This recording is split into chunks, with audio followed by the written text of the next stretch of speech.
Bowser's back, and this time he's turned himself into a castle just to ruin your day.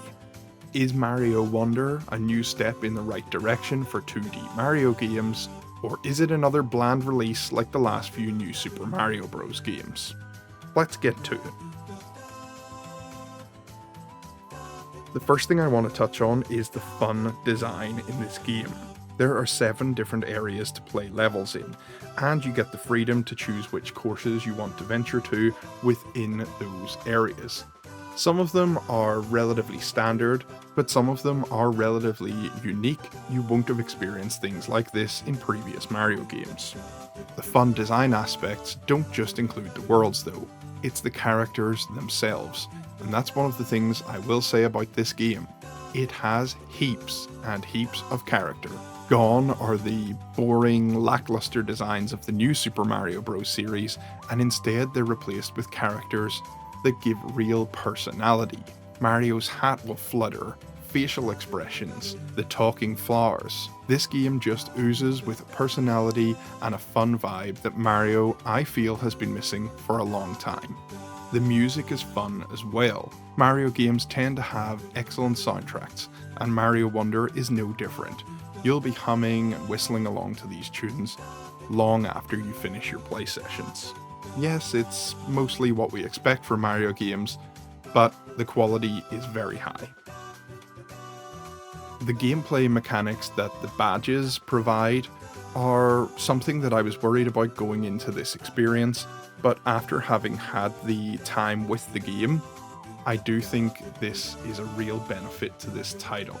There are different characters that you can play as, obviously Mario, Luigi, Peach, Toad, and then there's the option of the 2 alternate characters of Nabbit and Yoshi that are probably really a kid or baby mode. They make you invincible, and this is maybe not for most players, but for family time, for younger kids, it's always nice to have that as an addition. But providing the badges means that you can take any character you want and customize them. With all the characters playing the same, you get that lack of variety that other Mario games had in terms of Luigi's kind of fluttery jump, and the same with Peach, but you can then craft and customize each character with the badges, and that brings a higher level of customization while still getting to play the characters you want. I wish they had have kept Nabbit and Yoshi just the same as all the other characters though, and then you could have customized them with badges alone to add the kind of kid mode, and it means a kid could play as any character they want then. I think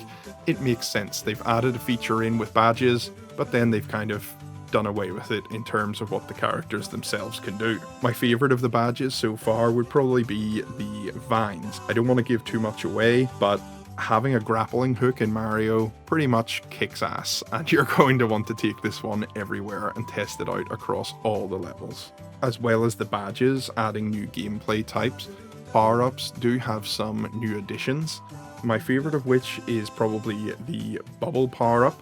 So with this one you will fire out a bubble, and you can then use that as a platform itself. So it opens up real new elements of possibility for the platforming. You can use this to get to harder to reach areas, to maybe try and avoid enemies. So it's a really cool addition. The elephant is hilarious. I don't know what else to say. I think everyone was surprised when that showed up in the initial trailer.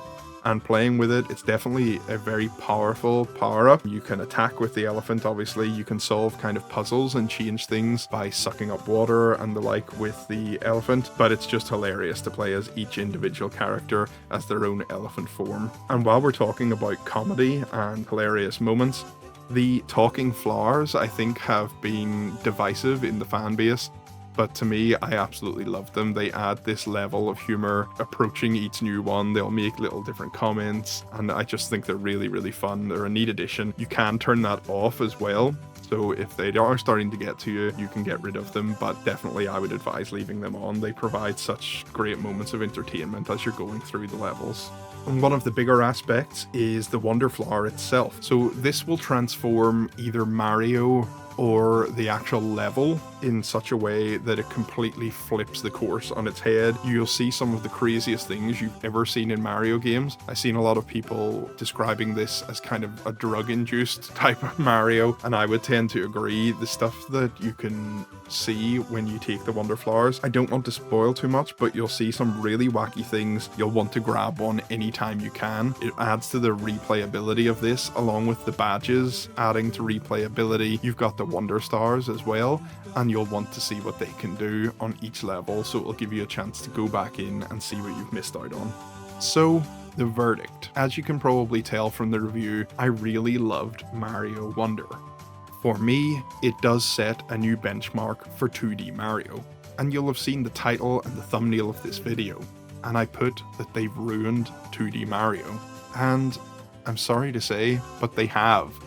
It's going to be so hard to go back to the like of the new Super Mario Bros. Games after playing Mario Wonder. This is oozing with fun and personality. It's a joy to play. The new customizations with the badges, with the Wonder Flowers, it means you can get so much out of this game. In typical Nintendo fashion, there's more at the end of the initial base game as well, so this one will give hours and hours of fun. The only real drawback I would say as a negative is the character selection. Yes, I like the customization with the badges, but I do feel like having two characters locked behind the somewhat easy mode, while it is good for kids, that easy mode could easily have been added as a badge, rather than neglecting two characters and meaning that if you don't want to play that way, you basically can't be Nabbit or Yoshi. It's a very minor point, and a slight frustration, but it is a negative aspect of the game. The game controls like a dream, as you would expect from a Mario title, and as you would expect from a Nintendo published title. The game is ready to go out of the gate. The controls are like butter, so smooth, so exact and precise, which is what you want for a 2D platformer. Overall, I rate games on a basis out of 5 points, and I would be giving Mario Wonder a score of 5 out of 5. This is a new benchmark.